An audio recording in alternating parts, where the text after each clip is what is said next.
एक घने जंगल में टुनटुन अपने माता पिता के साथ रहती थी। वहीं टुनटुन के सबसे बड़े होने के नाते हर वक्त टुनटुन के माता पिता को उसकी शादी ब्याह की चिंता सताया करती थी। फिर एक दिन टुनटुन की माँ बबली कबूतरी एक बड़े से घर में टुनटुन की शादी करवा देती है। लेकिन शादी के कई साल बाद भी टुनटुन को कोई बच्चा नहीं होता है। इसीलिए उसका पति चिंटू टुनटुन से रोज झगड़ा किया करता था। फिर एक दिन टुनटुन का पति चिंटू चिड़ा शाम को खूब शराब पीकर घर आता है और रोज की तरह टुनटुन से झगड़ा करने लगता है। क्यों रे मनहूस टुनटुन, तू कब बच्चा पैदा करेगी? पूरे समाज में तूने मेरी बेइज्जती करवा के रख दी है। मेरे इतने अमीर होने का क्या फायदा? मेरे बाद मेरे इन पैसों और मेरी इस फैक्ट्री को कौन संभालेगा? तू कुछ भी कर, बस मुझे एक संतान चाहिए, समझी कि नहीं? अरे मैं इसमें क्या कर सकती हूँ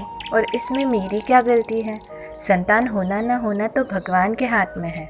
आप मुझे इस तरह रोज रोज क्यों ताने मारते हैं हमेशा? तो ठीक है टुनटुन, अब मैं दूसरी शादी करने जा रहा हूँ। तुझे जो कुछ करना है कर ले। पर मेरे होते हुए आप दूसरी शादी कैसे कर सकते हैं? फिर मेरा क्या होगा? तू भी यहीं पड़ी रहे ना घर के किसी कोने में। इतना कह के उसका पति वहाँ से चला जाता है और कुछ दिनों बाद चिंटू दूसरी शादी कर लेता है। फिर वह अपनी दूसरी पत्नी पिंकी को लेकर घर आता है, जिससे कि उसकी पहली पत्नी टुनटुन को बहुत दुख होता है। फिर ऐसे ही समय बीतता जाता है और अब पिंकी चिड़िया टुनटुन से ही घर के सारे काम करवाने लगती है। वहीं टुनटुन का पति भी उससे नौकरों जैसा व्यवहार करता है और उसे खूब मारता पीटता है। और एक दिन टुनटुन जब पिंकी के लिए खाना लेकर जाती है, तब पिंकी छोटू चिड़े से कहती है कि ए जी सुनते हैं, इसे पता है मैं पेट से हूँ, फिर भी ये मुझे रोज जला हुआ खाना खाने को देती है। पिंकी के मुंह से ये सब सुनकर चिंटू चिड़े को बहुत गुस्सा आता है और वह तुरंत ही टुनटुन को बेवजह पीटने लगता है और उससे कहता है कि